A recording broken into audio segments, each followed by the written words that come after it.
Hello, welcome to this video. I was very privileged to receive an email the other day from the head of jazz studies at the Gros de Riche Conservatoire of Jazz Studies over in the US.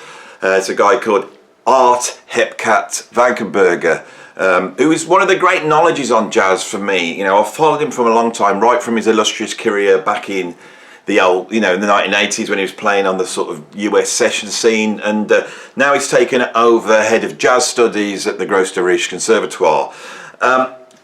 He approached me because he wanted to tell me about jazz, and I think it's only right that on this video where I'm trying to come up with the 10 albums that really, a great album for someone to get into jazz who's new to it and really wants to find out about it, to get someone who really understands it, who's part of that world. So let's say hello to Art B. Vankenberger. How are you, Art? Hey Andy, this is Art Hepcat Vankenberger over at the Gros de Riche Conservatoire of Jazz Studies. I just want to say, bro, I love your channel, man. You're doing some great things over there in Englandshire, and it's great for someone like me who is actually comes from the birthplace of jazz, who actually knows about it, to be able to come and tell you all about this incredible art form and what we do over at my Conservatoire Jazz Studies. It's great to speak to you, man. So tell us a little bit about yourself. You know, how did you get into music? What did you do? Oh, so I started out, man, 1980s on the session scene. It was a cool vibe, man. We were doing all sorts of stuff. I was playing on jingles. I was playing on adverts. I got some sessions out there. Back then, I got some sessions out there with David Sanborn. Not on the big stuff, just demos, man. But I had a good career. I was making a bit of money back. But you know how it is when you're making some money. You know, it's like it sort of goes a certain place. You know what I'm saying, man? So anyway, the whole thing just fell apart. You know, we get in the 90s, 2000s. No one's booking sessions anymore.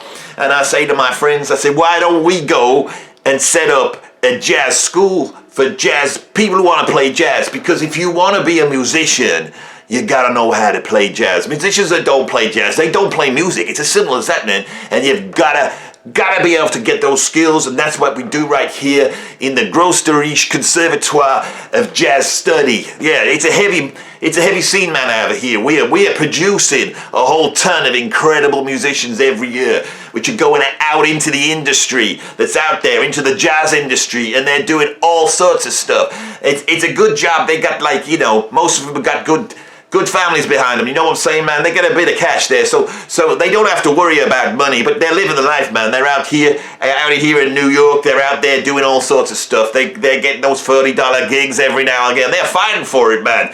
But I think it's a good thing because, I wasn't doing so well back in the old days. I was a bit like, there wasn't much cash around, and I think I got to get into this education business, man. We got to teach the jazz studs. I mean, jazz is a serious thing. You got to understand. It's a traditional music. It's the classical music of America. You can't play it unless you're part of it. Now, I think our viewers, especially the musicians out there, they would love to know what it takes to become a jazz musician. So could you just tell us what you think is required to become a jazz musician? A good jazz musician? Oh, it's quite simple. You got to nail those changes, man. You got to be able to play through those chords. It doesn't matter what else you can do. All the other skills that exist in music, they don't count, man. Right? You got to be able to play through the changes. Like John Coltrane, John Steps, that's what I'm saying. If you can't play John Steps, you shouldn't be playing, man.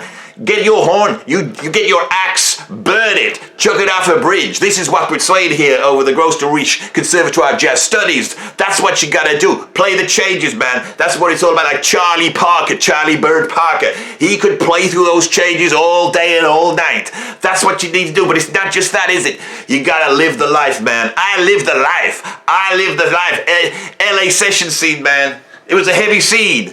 We were doing all sorts of stuff out of there. You know what I'm saying? You know what I'm saying? There's a lot going on. Those guys, they could play. They could read. They could play the changes, man. Right? You gotta live the life. You gotta live the life. Those guys that invented jazz, all those black geniuses. I mean, it's a black art form. They say a black art form that comes from people who's suffering, man. They're suffering. You gotta suffer. You cannot play jazz unless you're suffering, man. You have to suffer. I've suffered. You don't understand. I've suffered. And these kids at college, Well, they haven't suffered so much, Babu. We're making them suffer. We're making them suffer. So what? They got a lot of cash. Yeah, they got a lot of cash. We're going to take it off them, man. We're going to take them off. If you want to know the skills, you've got to pay for the skills. This is the whole thing about jazz. You're going to have to pay. And it don't matter if there's no jobs out there for jazz musicians when they come out. It don't matter. I mean, they can get on YouTube or Instagram like you have, man. You're out there doing some great stuff talking about it. Oh, my God, I just kicked the camera in. This is, oh, I got real problems over here, man. This is terrible. Let's get this sorted out. I got the big carrot. I got this. You see, stuff that's happened to me, man. I got the jitters a little bit, you know what I'm saying? I mean, I could play in the old days. I could really play, but you know what I'm saying? I got the jitters. I can't quite, you know, hand to eye coordination. It ain't happening, man, but I got a good job. I'm making some good dollar out of here at the Gros de Riche Conservatoire Jazz Studies. You gotta live the life, man. You gotta live the life. These kids come in, they gotta pay for it, man. We're gonna take every cent from their parents. That's what it's all about. Those kids, they know, all you gotta do to play jazz is to be able to fund yourself. You've got to, hang on, just get this camera sorted out, man. I don't like it. That's better. Oh, yeah. It's not a problem, man. It's not a problem. Anyway, like I was saying, these kids, as long as they can just get to New York, as long as they can get themselves an apartment, maybe get a nice keyboard in there and like a video camera so they can get on like the old YouTube and start telling everybody about music theory, because that's what you need to know. That's what the kids need to know. And if you don't know that stuff, you gotta feel bad about yourself, man. And we're gonna make you feel bad. We're gonna take your money and we're gonna make you feel bad. Well, I like you, Andy. I like you. You got a good channel there because you got some viewers, man. And it's, you know, we need an audience for jazz. This is why I agreed to come on your channel, man, because I wanted to explain to you from American perspective, because you guys in England, you ain't got a clue about jazz. It don't matter how hard you try. This is American black art form out here.